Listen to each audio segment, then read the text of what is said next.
MS views کے معزز ناظرین السلام علیکم۔ قوم عاد عرب کی ایک قدیم ترین قوم تھی۔ ان کی شوکت و حشمت ضرب المثل تھی، پھر دنیا سے ان کا نام و نشان تک مٹ جانا بھی ضرب المثل بن گیا۔ ناظرین، قوم عاد اس وقت کہاں موجود ہے؟ جدید تحقیق سے قوم عاد کے مجسمے کس جگہ سے ملے اور 40 ہاتھیوں کے جتنے قداور لوگوں کو اللہ رب العزت نے کیسے ہلاک کیا؟ آج کی ہماری یہ ویڈیو بنانے کا مقصد یہی ہے۔ ناظرین، ویڈیو میں آگے بڑھنے سے پہلے اگر آپ نے ہمارے چینل کو سبسکرائب نہیں کیا تو ہمارا channel MS views like, subscribe and share کر دیں تاکہ ہماری ہر نئی آنے والی ویڈیو خصوصاً اسلامک اور جنرل نالج کی ویڈیو آپ تک بر وقت پہنچ سکے۔ ناظرین، بحر عرب اور بحر احمر کے درمیان عرب کے جنوب اور شمال کے دونوں جانب یعنی عمان، حضر موت، بحرین اور مغربی یمن تک ایک وسیع صحرا ہے جسے صحرائے الاحقاف کے نام سے جانا جاتا ہے۔ اسے صحرائے الربیع الخالی بھی کہا جاتا ہے۔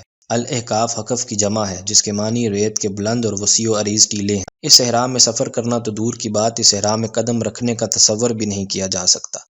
موت کی اس وحشتناک وادی کی جانب رخ کرنا موت کو دعوت دینے کے مترادف ہے۔ یہی وجہ ہے کہ مقامی بدوؤں سے لے کر سیاحوں تک کوئی اس صحرا کے قریب جانے کی جرات تک نہیں کرتا۔ الاحقاف کو دیکھ کر یہ کوئی بھی اندازہ نہیں لگا سکتا کہ ہزاروں سال پہلے یہ دنیا کے سب سے سرسبز و شاداب علاقے کا حصہ تھا، جہاں بے شمار پھلوں اور پھولوں کے باغات، ٹھنڈے پانی کے چشمے، آبشاریں اور بلند و بالا عمارتیں تھیں، جن میں دنیا کی سب سے طاقتور، مالدار اور شاندار تمدن رکھنے والی قوم عاد آباد تھی۔ یہ دنیا کے سب سے زیادہ طاقتور اور قداور لوگ تھے۔ یہ اتنے طاقتور تھے کہ ایک ہاتھ سے درختوں کو اکھاڑ دیا کرتے تھے اور ان کا قد 40 ہاتھیوں کی اونچائی کے برابر تھا۔ ان کی عمریں اوسطاً 900 برس ہوتی تھیں۔ یہ نہ کبھی بیمار پڑتے، نہ بوڑھے ہوتے اور نہ ہی ان کے دانت ٹوٹتے تھے۔ ان کو صرف موت آتی تھی۔ ناظرین، علامہ جلال الدین سیوطی اپنی تفسیر در منشور میں تحریر کرتے ہیں کہ قوم عاد نہایت ہی زوراور اور بہادر تھے۔ یہ بت پرست تھے اور ان کے 3 بت تھے، حمود، حب اور تیسرے بت کا نام سمت تھا۔ ناظرین، اس قوم پر حضرت ہود علیہ السلام کو نبی بنا کر بھیجا گیا۔ جب اس قوم کی بدکاریاں اور بدعمالیاں حد سے بڑھ گئیں تو اللہ رب العزت نے تیز آندھی کے ساتھ ان لوگوں کو عذاب میں مبتلا کر دیا اور صفحہ ہستی سے ان کا نام مٹا دیا گیا۔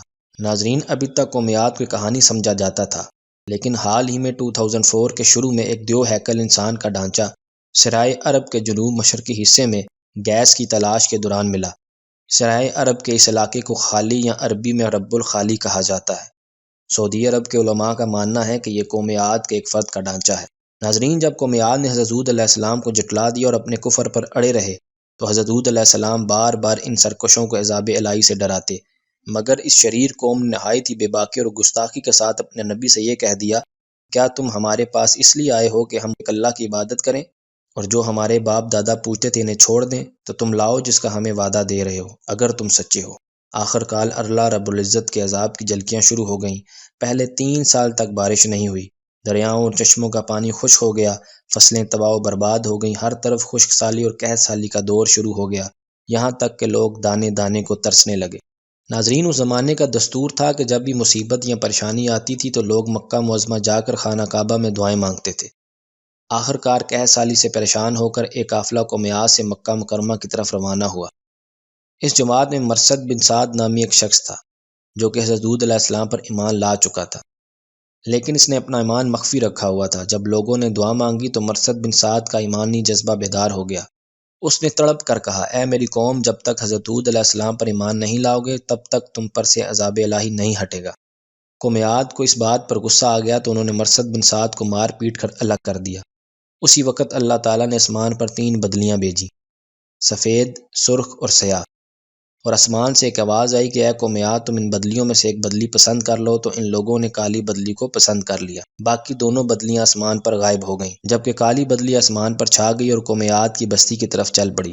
قوم عاد یہ دیکھ کر خوشی اور تالیاں بجانے لگے۔ حضرت ہود علیہ السلام نے یہ دیکھ کر فرمایا، میری قوم دیکھ لو، عذاب الہی بادل کی شکل میں تمہاری طرف بڑھ رہا ہے۔ گستاخوں نے اپنے نبی کو جھٹلا دیا اور کہا کہ کہاں کا عذاب اور کیسا عذاب؟ یہ تو بادل ہے جو ہمیں بارش دینے کے لیے آ رہا ہے۔ تو یہ بادل اچانک ایک تیز آندھی میں تبدیل ہو گیا اور یہ آندھی اونٹوں کو ان کے سواروں کے سمیت اٹھا اٹھا کر پھینکنے لگی، درختوں کو جڑوں سے اکھاڑ کر رکھ دیا۔ آندھی اتنی شدید تھی کہ قوم عاد کے محلات تہس نہس ہو گئے اور قوم عاد اپنے محلات کے اندر ہی مر کر فنا ہو گئے، اور اس گستاخ قوم کا ایک بچہ بھی باقی نہ رہا۔ جب آندھی ختم ہوئی تو اس قوم کی لمبی لمبی لاشیں زمین پر اس طرح پڑی تھیں دوروں کے درخت اکھڑ کر زمین پر پڑے ہوں۔ یہ آندھی 7 راتیں اور 8 دن لگاتار چلتی رہی اور تب تک چلتی رہی جب تک قوم عاد کا ایک مشرک فرد زندہ رہا۔ ناظرین، جب آندھی ختم ہوئی تو اللہ رب العزت نے کالے رنگ کے پرندوں کا گول بھیجا۔ وہ آتے اور لاشوں کو اٹھا اٹھا کر سمندر میں پھینک دیتے۔